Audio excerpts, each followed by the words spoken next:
अस्सलाम वालेकुम दोस्तों, कैसे हो? उम्मीद है कि सब खैरियत से होंगे। अल्लाह आप लोगों को ऐसे ही खुश रखे। सरकार दो आलम सल्लल्लाहु अलैहि वसल्लम की पूरी जिंदगी पर बनने वाली वीडियो सीरीज जिसका नाम मोहम्मद सब के लिए है सल्लल्लाहु अलैहि वसल्लम, ये उसका 42वां हिस्सा यानी पार्ट 42 है। थोड़ा हम रिकैप कर लेते हैं कि हमने 41वें हिस्से में क्या सुना। हमने 41वें हिस्से में सुना यहूदियों की दुश्मनियां, उनकी साजिशें, उनका दोगलापन, उनकी मुनाफिकत और उनकी चालाकियों के बारे में जो अभी तक खत्म नहीं हुई है। फिर हमने ये भी सुना कि आप सल्लल्लाहु अलैहि वसल्लम के सामने कितने मसाइल और कितने प्रॉब्लम्स थे। मुहाजिर के अलग, अंसार के अलग, मुशरिकों के अलग, यहूदियों के अलग, ये सारी कौमें और सारे कबीलों के अपने अपने इश्यूज थे, अपने अपनी समस्याएं थी। लेकिन अल्लाह के रसूल सल्लल्लाहु अलैहि वसल्लम अल्लाह के हुक्म से सबको अच्छी तरीके से हैंडल कर रहे थे। लेकिन आप सल्लल्लाहु अलैहि वसल्लम को सबसे ज्यादा तकलीफ मुनाफिकों और दोगलों से थी। चलिए आगे सुनते हैं। जिद और दुश्मनी में आदमी अंधा हो जाता है। यही हाल यहूदियों का हो रहा था। सब कुछ जानने और समझने के बावजूद महज जिद की वजह से और अपना ऐशो आराम बाकी रखने के खातिर वो सच्ची बातों को झुटला रहे थे। उसकी एक मिसाल मैं आपको देता हूं। कबीले बनु नजीर के यहूदियों का एक सरदार, उसका नाम हुई बिन अख्तब था। जब रसूल पाक सल्लल्लाहु अलैहि वसल्लम मदीना में तशरीफ लाए तो हुई बिन अख्तब एक रोज अपने भाई अबू यासिर के साथ आप सल्लल्लाहु अलैहि वसल्लम से मिलने के लिए गया। आप सल्लल्लाहु अलैहि वसल्लम की बातें सुनी। आप सल्लल्लाहु अलैहि वसल्लम से मिलने के बाद ये दोनों भाई बड़े भारी और थके हुए कदमों से वापस अपने घर आए। इन दोनों के चेहरों पर बहुत ज्यादा गम के आसार छाए हुए थे, बहुत मायूस थे। ये दोनों खामोशी के साथ मुंह लटकाए हुए घर पहुंच गए। यहां पहुंचकर बहुत देर तक वो खामोश बैठे रहे। फिर अबू यासिर ने खामोशी को तोड़ा और अपने भाई हुई बिन अख्तब से पूछा, क्या ये वही नबी है जिनके बारे में हमने किताबों में पढ़ा है और हमारे आलिमों ने और हमारे राहिबों ने हमको बताया है? तो हुई ने कहा कि हां, खुदा की कसम ये वही है। अबू यासिर ने दोबारा पूछा, क्या तुम उसे पहचान गए? तुम्हें यकीन हो गया कि वही आखिरी नबी है? तो हुई ने कहा कि हां, मैं पहचान गया, ये वही आखिरी नबी है जिसके बारे में सारी किताबों में हमारी लिखा हुआ है। सारे आलिम, सारे राहिब इसी के बारे में तो हमको बताते आए हैं। तो फिर अबू यासिर ने पूछा, अब तुम्हारे दिल में क्या है? तो हुई ने जवाब दिया, सिर्फ उसकी दुश्मनी। मैं सिर्फ मोहम्मद से दुश्मनी ही करूंगा और खुदा की कसम जब तक जिंदा रहूंगा उससे दुश्मनी करता रहूंगा। यही हाल था यहूदियों का। सब कुछ जानते बूझते हुए भी गलत रास्तों पर भटक रहे थे और इस्लाम के खिलाफ साजिशें कर रहे थे। मगर अब यहूदियों का सब्र का पैमाना लबरेज हो गया था। उन्होंने अपने सारे नकाब उतार फेंके थे। अब वो मुसलमानों से खुल्लम खुल्ला लड़ने झगड़ने लगे थे और रसूल पाक सल्लल्लाहु अलैहि वसल्लम के शान में नाजेबा बातें कहने लगे थे। मदीना आने के बाद रसूलुल्लाह सल्लल्लाहु अलैहि वसल्लम के सामने सबसे बड़ा मसला मुनाफिकों की जमात का पैदा हो गया था और इन मुनाफिकों में बहुत सारे यहूदी भी थे और कबीले खजरज के और औस के बहुत सारे मुशरिक और बुत परस्त भी थे। आपको तो पता है कि मुनाफिक उन लोगों को कहा जाता है जो सिर्फ दिखावे के लिए मुसलमान हो गए थे, अंदर से वो वही थे, बुत परस्त, यहूदी, ईसाई वगैरह। और इस तरह वो मुसलमानों के अंदर रहकर मुसलमानों को नुकसान पहुंचाना चाहते थे। और इस फिरके का, इस जमात का इमाम और सरदार अब्दुल्ला बिन उबई था, जिसे रईसुल मुनाफिकीन यानी मुनाफिकों का सरदार कहा जाता है। عبداللہ بن ابی قبیلے خزرج کا ایک بہت بڑا مالدار اور رئیس آدمی تھا۔ عبداللہ بن ابی مسلمانوں کا اور اسلام کا اتنا بڑا دشمن کیوں بنا اور منافقوں کا سردار کیوں بنا؟ اس کی ایک بہت بڑی وجہ تھی۔ اسلام سے پہلے اوس اور خزرج قبیلے دونوں کی آپس میں سخت دشمنی تھی۔ پھر بعد میں دونوں قبیلوں نے مل کر یہ فیصلہ کیا تھا کہ عبداللہ بن ابی کو اپنا سردار بنا لیں گے۔ اوس اور خزرج کے لوگوں نے عبداللہ بن ابی کے لیے ایک بہت قیمتی موتیوں کا تاج بنوایا تھا اور وہ عبداللہ بن ابی کو باقاعدہ اپنا بادشاہ بنانے والے تھے۔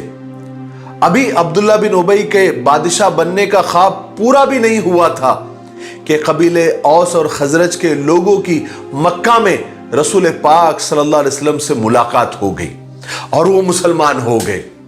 اس کے بعد یہ دونوں قبیلوں میں اتنا تیزی سے اسلام پھیلا کہ چند لوگوں کو چھوڑ کر دونوں قبیلے مسلمان ہو گئے۔ اب ظاہر ہے کہ اوس اور خزرج کے لوگوں کو جو کہ مسلمان ہو گئے تھے، ان کو عبداللہ بن ابی کی بادشاہت کی کیا ضرورت تھی، کیا غرض تھی؟ اس لیے کہ اب وہ لوگ تو شہنشاہ دو عالم رسول پاک صلی اللہ علیہ وسلم کے غلام بن چکے تھے۔ اور پھر عبداللہ بن ابی پر دوسرا ستم یہ ہوا کہ خود رسول پاک صلی اللہ علیہ وسلم مدینہ تشریف لے آئے اور یہاں اسلام کا نظام اور انتظام شروع ہو گیا۔ اس انقلاب میں عبداللہ بن ابی کی بادشاہت ختم ہو گئی، گڑے میں چلی گئی اور وہ اپنا سا منہ لے کے رہ گیا۔ یہی سے عبداللہ بن ابی کی اسلام دشمنی اور رسول دشمنی کی بنیاد پڑی۔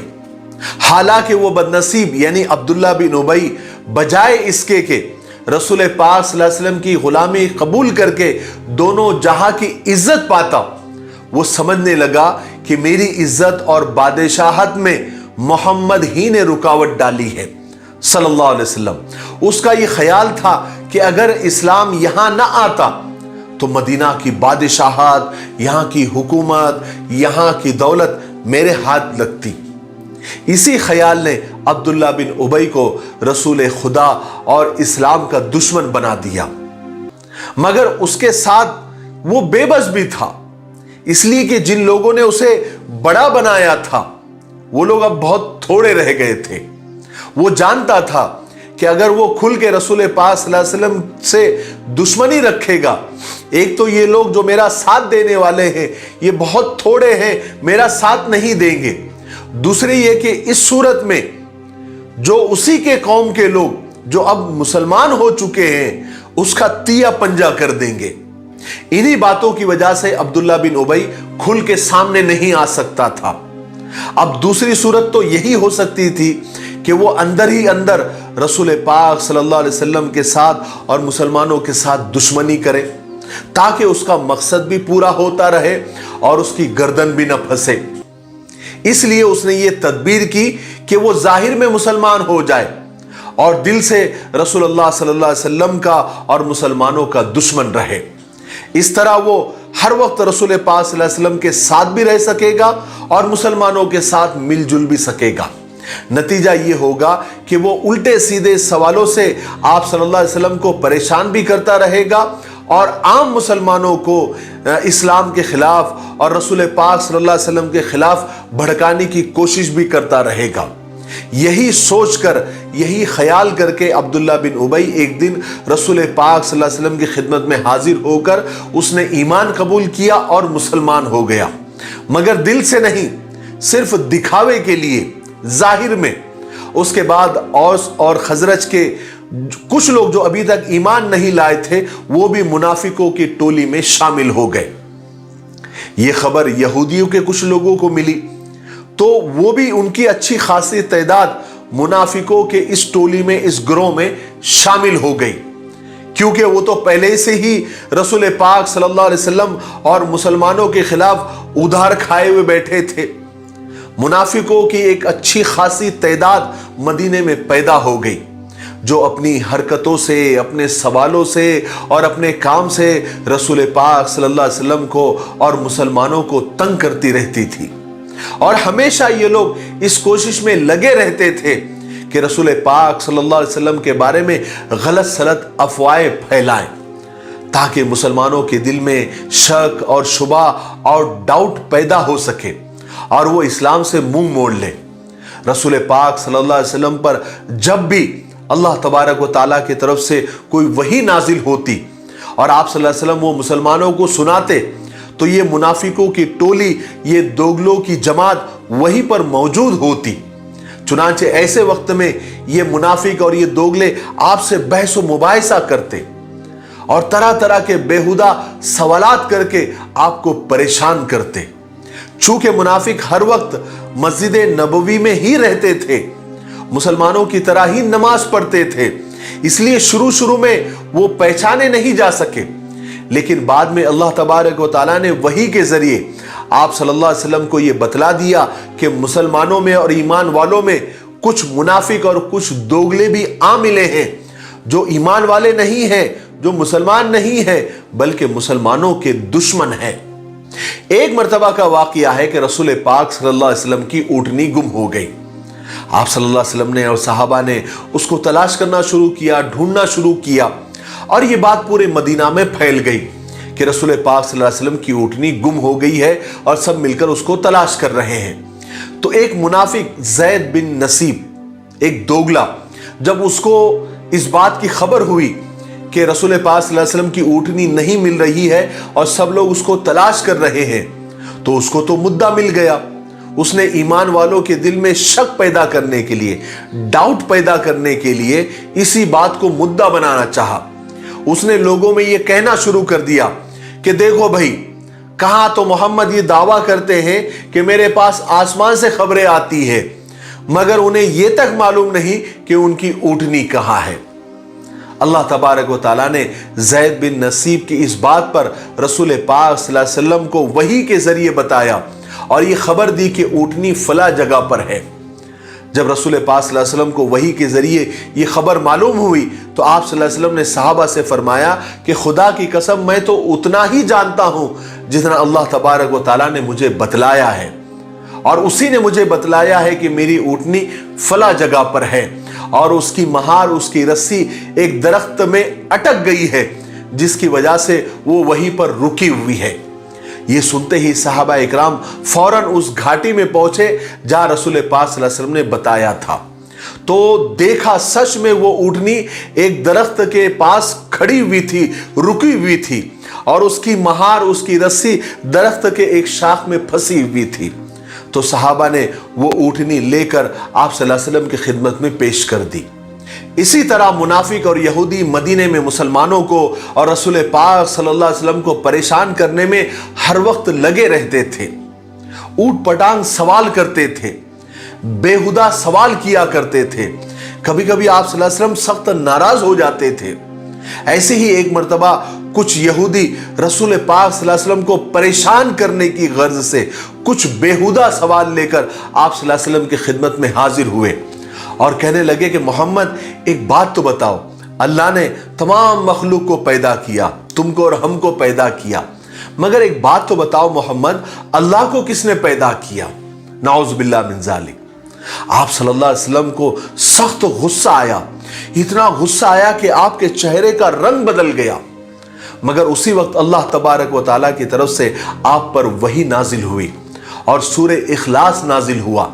اللہ تبارک و تعالیٰ نے فرمایا کہ قل هو اللہ احد اللہ الصمد لم یلد ولم یولد ولم یکن لہ کفوا احد، جس کا ترجمہ یہ ہے کہ اے محمد صلی اللہ علیہ وسلم ان سے کہہ دیجئے کہ اللہ اپنی ذات اور صفات میں ایک ہے، ایکتا ہے۔ اللہ ایک ایسا بے نیاز ہے، وہ کسی کا محتاج نہیں، اس کی کوئی اولاد نہیں اور نہ ہی وہ کسی کی اولاد ہے اور نہ ہی اس کے کوئی برابر ہے۔ جب آپ صلی اللہ علیہ وسلم نے لوگوں کو یہ آیتیں پڑھ کر سنائی تو ان کو ماننا کہا تھا، وہ ماننے کی نیت سے تھوڑی آئے تھے، ان کا مقصد تو پریشان کرنا تھا، ان کا مقصد تو آپ صلی اللہ علیہ وسلم کو دکھی کرنا تھا، اس لیے انہوں نے فوراً دوسرا سوال کہہ دیا۔ دوسرا سوال بھی پہلے سوال سے زیادہ بیہودہ اور بے ڈھنگا تھا۔ انہوں نے کہا کہ محمد ایک بات بتاؤ، اللہ کی صورت کیسی ہے؟ اللہ کا मुंह कैसा है, चेहरा कैसा है, हाथ कैसे हैं, पैर कैसे हैं, बाजू कैसे हैं। रसूल पाक सल्लल्लाहु अलैहि वसल्लम को पहले से भी ज्यादा गुस्सा आया। आप सख्त नाराज हुए, आप सख्त दुखी हुए, इतने दुखी हुए कि अल्लाह तबारक व तआला ने जिब्राइल अलैहिस्सलाम को तसल्ली देने के लिए वही लेकर आप सल्लल्लाहु अलैहि वसल्लम के पास भेजा और जिब्राइल अलैहिस्सलाम ने आकर आपको तसल्ली दी। कभी कभी तो ऐसा होता था कि ये लोग आप सल्लल्लाहु अलैहि वसल्लम के पास आते थे और कहते थे कि मोहम्मद, जैसा कि आप कहते हैं कि आप वाकई अल्लाह के रसूल हैं, तो जरा अल्लाह से कहिए कि हमसे बातें करें, या कम से कम वो आपसे बातें करें और जरा बुलंद आवाज में बातें करें ताकि हम आप दोनों की बातें सुन सके। इतना परेशान करने के बावजूद कुर्बान जाइए रसूल पाक सल्लल्लाहु अलैहि वसल्लम के सब्र पर। फिर भी रसूल खुदा सल्लल्लाहु अलैहि वसल्लम उनको बहुत समझाते, नसीहतें करते, उन्हें सीधा रास्ता दिखाते। आप सल्लल्लाहु अलैहि वसल्लम उनसे फरमाते कि अल्लाह से डरो और ईमान ले आओ। अल्लाह की कसम, तुम जानते हो कि जो कुछ मैं लेकर आया हूं वो हक है, वो सच है। मगर वो लोग इनकार कर देते और कहते कि हम नहीं जानते, हम कुछ नहीं जानते। और ये जवाब देते कि मोहम्मद, आप ये नहीं कहते कि आप इब्राहिम अलैहिस्सलाम के दीन और मजहब पर है? क्या आप हमारी तौरात पर ईमान नहीं रखते जो खुदा की तरफ से नाजिल होने वाली सच्ची किताब है? तो रसूल पाक सल्लल्लाहु अलैहि वसल्लम उस पर जवाब देते कि हाँ, मैं उस पर ईमान रखता हूं कि वो खुदा की सच्ची किताब है, लेकिन जो तुमने उसमें तब्दीलियां की है, जो तुमने उसको चेंज किया है, जो तुमने उसको बदल कर रख दिया है, मैं उससे बरी हूं, मैं उसको नहीं मानता। शाज बिन कैस एक बहुत बड़ा यहूदी था और मुसलमानों का जबरदस्त दुश्मन था। जब अंसार और मुहाजिर को वो मिलते देखता तो जलकर कबाब हो जाता। जब औस और खजरज के मुसलमानों को घुलता मिलता देखता तो उसके सीने में हसद और जलन की आग भड़क उठती। एक रोज वो कहीं से गुजर रहा था, उसने देखा कि औस और खजरज के मुसलमान इकट्ठे मिलकर बड़े प्यार से बातें कर रहे हैं, इसलिए कि इस्लाम ने उनकी आपसी दुश्मनी खत्म करके उन्हें एक कर दिया था। शास को इनकी आपस की मोहब्बत देखकर वो जल उठा। वो फौरन एक यहूदी नौजवान के पास गया और उससे कहने लगा कि तुम उनकी मजलिस में जाकर बैठ जाओ और एक पुरानी जंग बास के बारे में और उसका तस्किरा छेड़ देना और पुराने शेर उनको पढ़ पढ़ कर सुनाना जो इन्होंने एक दूसरे के खिलाफ लिखा करते थे। और जंग बास और यौम बास, इसका मैंने वाकया आपको पहले वीडियो के पहले पार्ट में सुना चुका हूं। ये औस और खजरज आपस में लड़ पड़े थे और ये जंग इतनी भयानक हो गई थी कि दोनों कबीले तबाही के दहाने पर आ लगे थे, तबाही के किनारे पर आ लगे थे। और ये जंग बास, ये दोनों कबीलों की जंग इस्लाम कबूल करने से पहले थी। चुनांचे वो यहूदी नौजवान मजलिस में आकर बैठ गया और पुरानी बातें छेड़ने लगा, खास करके जंग बास के बारे में, और वो पुराने अशार वो पढ़ने लग गया जो दोनों कबीलों ने एक दूसरे के खिलाफ लिखे थे। फिर हुआ ये कि यहूदी नौजवान अपने साजिश में कामयाब हो गया। अब ये जो नए नए मुसलमान हुए थे, औस और खजरज के लोग, अपनी अपनी बड़ाई करने लगे और फिर दोनों इतने लड़ पड़े आपस में कि एक दूसरे को जंग की दावत दे दी। उसके बाद दोनों कबीले के लोग हथियार लेकर जंग करने के लिए मैदान में भी पहुंच गए। ये बात रसूल पाक सल्लल्लाहु अलैहि वसल्लम तक पहुंची। आप सल्लल्लाहु अलैहि वसल्लम फौरन मुहाजिरों की एक जमात लेकर उस मैदान में पहुंच गए जहां औस और खजरज के लोग जंग करने के लिए जमा हुए थे। आप सल्लल्लाहु अलैहि वसल्लम दोनों के दरमियान जाकर खड़े हो गए। फिर उन्हें नसीहत करने लगे और कहने लगे कि मुसलमानों, अल्लाहु अकबर, अल्लाहु अकबर, मैं तुम्हारे दरमियान मौजूद हूं और तुम उसी जाहिलियत के जमाने जैसी बातें कर रहे हो जिससे हटाकर अल्लाह तबारक व तआला ने तुम्हें इस्लाम का सही रास्ता दिखाया था। अल्लाह ने तुम्हें इज्जत दी, जहालत और कुफ्र से तुम्हें पाक किया और इस्लाम के जरिए तुम्हारे दिलों में एक दूसरे के लिए मोहब्बत पैदा की। फिर आप सल्लल्लाहु अलैहि वसल्लम ने एक लंबी चौड़ी तकरीर की। आप सल्लल्लाहु अलैहि वसल्लम के ये अल्फाज उनके दिलों पर गहरे असर छोड़ गए। उन्हें फौरन अपने गलती का एहसास हो गया। उनके समझ में आ गया कि उनके दरमियान सिर्फ शैतान का ये पैदा किया हुआ झगड़ा था। सब के सब ज़ारो कतार रो पड़े। फिर दोनों कबीलों के लोग एक दूसरे से गले मिले। उसके बाद ईमान वाले रसूल पाक सल्लल्लाहु अलैहि वसल्लम के पीछे पीछे उस मैदान से झगड़ा ख़त्म करके, जंग ख़त्म करके आप सल्लल्लाहु अलैहि वसल्लम के पीछे लौट आए। और इस तरह शाज़ बिन कैस की इस चाल को अल्लाह तबारक व तआला ने नाकाम कर दिया। इसी तरह इस्लाम के दुश्मनों ने एक स्कीम और बनाई, एक प्लान और बनाया। उन्होंने आपस में ये तय किया कि आओ मुसलमानों में फूट डालने के लिए और ईमान वालों में फूट डालने के लिए और दीन में फितना पैदा करने के लिए हम ऐसा करें कि हम रोज़ाना सुबह मोहम्मद की बातों पर ईमान ले आएंगे, मुसलमान हो जाएंगे और रात को इनकार कर देंगे। फिर सुबह को ईमान ले आएंगे, फिर रात को इनकार कर देंगे। मुमकिन है, पॉसिबल है कि हमको ऐसा करता देखकर जो मुसलमान हो गए हैं वो कंफ्यूज हो जाएंगे और दीन को छोड़ देंगे। गर्ज के इस तरह मुनाफिकीन और दूसरे और जो इस्लाम के दुश्मन थे मुसलमानों को और इस्लाम को नुकसान पहुंचाने की कोशिशों में लगे रहते थे। और हुजूर पाक सल्लल्लाहु अलैहि वसल्लम उन मुनाफिकों को पहचान चुके थे, मगर आप सल्लल्लाहु अलैहि वसल्लम का सब्र पहाड़ से भी ज्यादा मजबूत था। आप उन पर कोई सख्ती नहीं फरमाते थे, बल्कि उनके साथ शफकत से पेश आते थे, उनको नसीहतें फरमाते थे ताकि अल्लाह तबारक व तआला उनके दिलों में सच्चाई पैदा करते। हालांकि रसूल पाक सल्लल्लाहु अलैहि वसल्लम चाहते तो उन मुनाफिकों को सजा दे सकते थे, मगर चूंकि जाहिर में ये लोग मुसलमान बने हुए थे इसलिए आप उनको कत्ल नहीं करवाते थे, ताकि बाकी के इस्लाम के दुश्मन फिर ये ना कहने लगे कि देखो मोहम्मद अपने ही पैरोकारों को कत्ल करवा रहे हैं।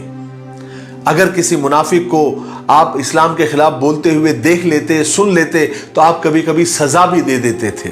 जैसे एक दफा आप सल्लल्लाहु अलैहि वसल्लम ने खुद देखा कि कुछ मुनाफिक मस्जिद में बैठकर ही इस्लाम का मजाक उड़ा रहे हैं।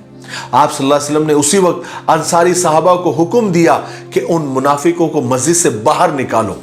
आप सल्लल्लाहु अलैहि वसल्लम का हुक्म सुनते ही हजरत अबू अय्यूब अंसारी, हजरत अम्मारा बिन हज़म और हजरत अबू मोहम्मद आगे बढ़े और मुनाफिकों को मार मार कर मस्जिद से बाहर निकाल दिया। मगर सजा देने का वाकया इक्का दुक्का ही सीरत की किताबों में मिलता है। हमेशा आप सल्लल्लाहु अलैहि वसल्लम उनकी हरकतों के बावजूद, उनके परेशान करने के बावजूद उनको माफ कर दिया करते थे, बल्कि उनके लिए, उनकी हिदायत के लिए दुआएं किया करते थे।